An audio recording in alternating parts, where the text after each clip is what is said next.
Hi friends, നമുക്ക് പെട്ടെന്ന് തന്നെ വീഡിയോയിലേക്ക് പോകാമേ. ഞാൻ ഇന്നൊരു പഞ്ചാബി സ്റ്റൈൽ പൊട്ടറ്റോ കറിയാണ് കാണിക്കാൻ പോകുന്നത്. ആദ്യമായിട്ട് കുക്കറിനകത്തോട്ട് ഇച്ചിരി എണ്ണ ഒഴിച്ചതിന് ശേഷം ജീരകം ആഡ് ചെയ്യുക. അതിനുശേഷം ഇച്ചിരി ഇഞ്ചി, വെളുത്തുള്ളി, ഒരു പച്ചമുളകും കൂടി ആഡ് ചെയ്ത് അതൊന്ന് വഴണ്ട് വരുമ്പോഴത്തേന് അരിഞ്ഞു വെച്ചിരിക്കുന്ന സവോള ഇതിലേക്ക് ചേർക്കുക. സവോള ചേർത്തതിന് ശേഷം ഒന്ന് ഇളക്കി കൊടുക്കുക. ഇളക്കി നല്ല വൃത്തിയായിട്ടൊന്ന് കൊടുത്തതിന് ശേഷം പിന്നെ ഇതിനകത്ത് അത് കൂടാതെ ചേർക്കേണ്ടതാണ് മല്ലിയില അരിഞ്ഞത്, അതുപോലെ തന്നെ പൊട്ടറ്റോ, അതുപോലെ തന്നെ തക്കാളി.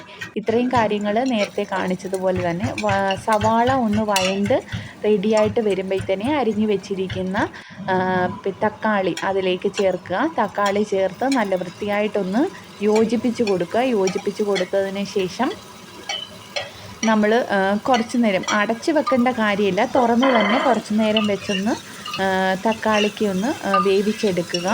അത് ഒത്തിരി നേരം ഒന്നും വെക്കണ്ട, ഒരു 5 to 10 മിനിറ്റ്സ് വെച്ചാൽ മതി. അതിനുശേഷം നമ്മൾ അതിലേക്ക് പൊടികൾ ആഡ് ചെയ്ത് കൊടുക്കുന്നുണ്ട്.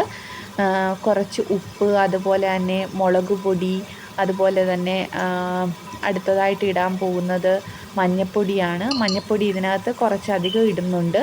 അതിനുശേഷം ഗരം മസാല കുറച്ച്, അതുപോലെ തന്നെ ഇച്ചിരി ജീരകം പൊടിച്ചെടുത്ത ആ പൊടിയും കൂടി ചേർക്കുന്നുണ്ട്. ചേർത്ത് എല്ലാം കൂടി ഒന്ന് നല്ല വൃത്തിയായിട്ടൊന്ന് മിക്സ് ചെയ്ത് കൊടുക്കുക. മിക്സ് ചെയ്ത് കൊടുത്തതിന് ശേഷം കുറച്ച് നേരം ഒന്ന് ആവി കയറുന്നിടം വരെ ഒന്ന് മാറ്റി വെക്കുക. അതിന് ശേഷം നമ്മൾ അരിഞ്ഞു വെച്ചിരിക്കുന്ന പൊട്ടറ്റോ ചേർക്കുക. പൊട്ടറ്റോ നമ്മുടെ അതായത് പൊട്ടറ്റോ കറിയാണ്, അപ്പം പൊട്ടറ്റോ ഇതിനകത്ത് കുറച്ചധികം എടുക്കുന്നുണ്ട്. അതെല്ലാം നല്ല വൃത്തിയായിട്ടൊന്ന് ഇളക്കി കൊടുക്കുക. ഇളക്കി കൊടുത്തതിന് ശേഷം നമ്മൾ അടപ്പെടുത്ത് മൂടി വെക്കുക. നമുക്കതിന് മുമ്പ് ഒരു 500 ml ചൂടുവെള്ളം ആഡ് ചെയ്ത് കൊടുക്കുന്നുണ്ട്. പച്ചവെള്ളം ആഡ് ചെയ്യരുത്, കാരണം നമ്മൾ ഓൾറെഡി കുക്ക്ഡ് ആയിട്ടുള്ള ഇതാണ്, അതായത് പച്ചക്കറികളാണ്.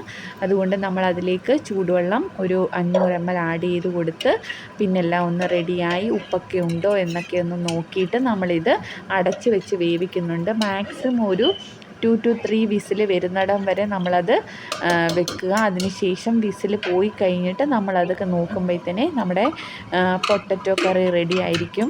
ഇതൊരു പഞ്ചാബ് സ്റ്റൈൽ കറിയാണ്.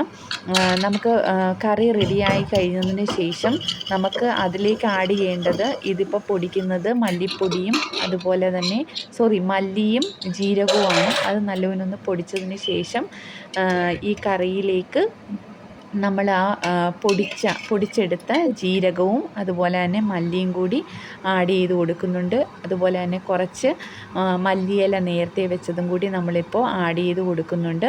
ആഡ് ചെയ്ത് കൊടുത്തു കഴിഞ്ഞ് നമ്മൾ ഒന്നും കൂടി ഒരു 5 മിനിറ്റ്സോളം ഒന്ന് തിള വരുന്നിടം വരെ ഒന്ന് വെയിറ്റ് ചെയ്യണം. വന്നു കഴിയുമ്പോഴത്തേനെ നമ്മുടെ പഞ്ചാബി സ്റ്റൈല് പൊട്ടറ്റോ കറി റെഡി.